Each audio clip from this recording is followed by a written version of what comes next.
showing we don't need roads. I love you. I love you, Jake. It's good to see you. Good to see you. Ever get tired of making good movies, or you're just going to keep doing it?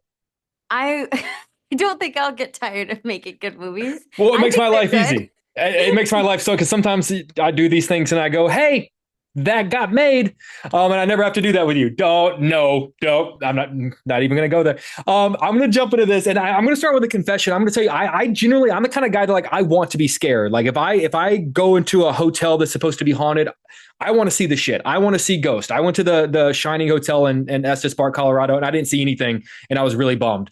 Are you the kind of person that wants to see things? I know you've worked in a lot of older theaters and you've traveled the world. Like if you hear a place is haunted and you walk out having not seen something, are you disappointed?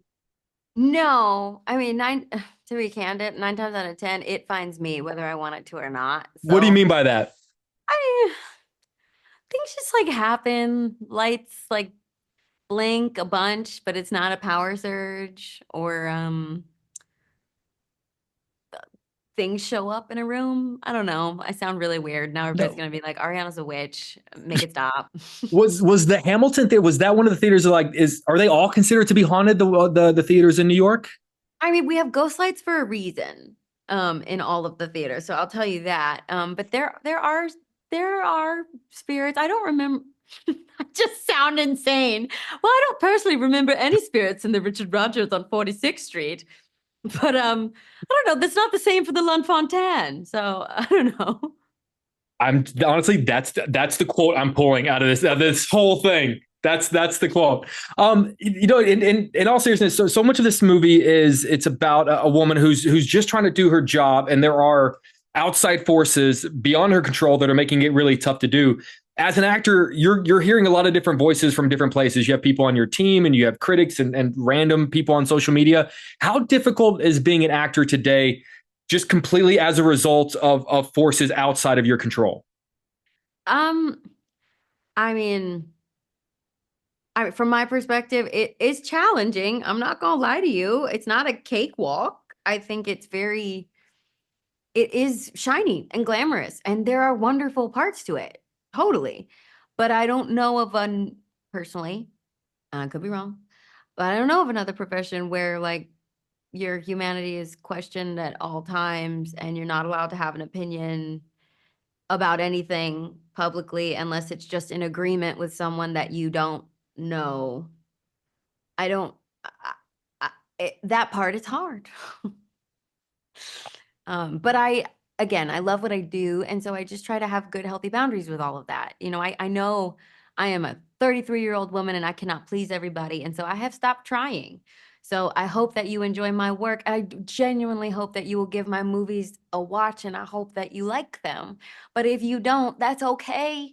And, when I watch things that maybe are not my favorite, I do not take to social media and bash them. I try to teach, I try to not teach, but respond to people the way I would like to be responded to, and that is with a modicum of respect. It's asking a lot. It's asking a lot. I And yesterday I know. I learned I was a moron yesterday because of what Star Wars I said I liked online, and I was like, well, screw me, right? What do I know? Absolutely not. And you're allowed to like whatever you It like. does. That's my thought too. Really quick before they pull me out of here, I feel like if you are going to play a basketball player, as a movie fan, I expect you to be able to dribble. But if you're going to play an Okay. airline pilot, I don't expect you to know how to fly like a 737. But I'm really curious as a chef. I don't know which side of the line it falls on. Like, is that a profession where you legit really do need to know how to do it, or is it just sort of like it's fine, just a little bit of this, a little bit of that?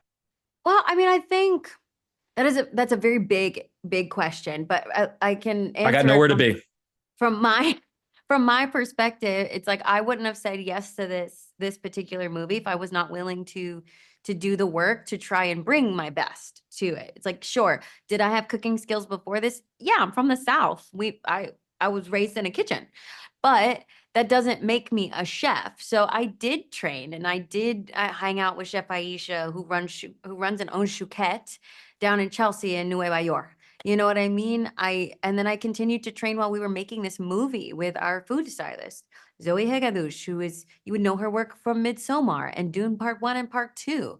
Like, she does extraordinary work, but I literally sharpened my knife skills every day.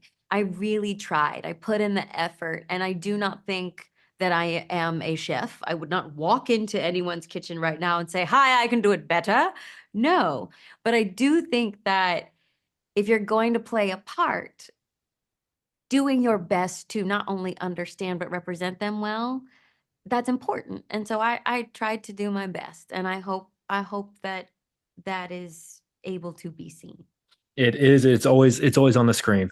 I love you. And I always love talking with you. Seriously, it really, every time I get the opportunity to talk with you, I always jump at it because I know it's going to be a great conversation and a great performance to be able to talk about. Thank you so much. I appreciate you. It's always good to see you. I appreciate it. Good to see you. I'll see you soon. Okay. Mwah. All right. Bye. Bye. Bye, guys. Where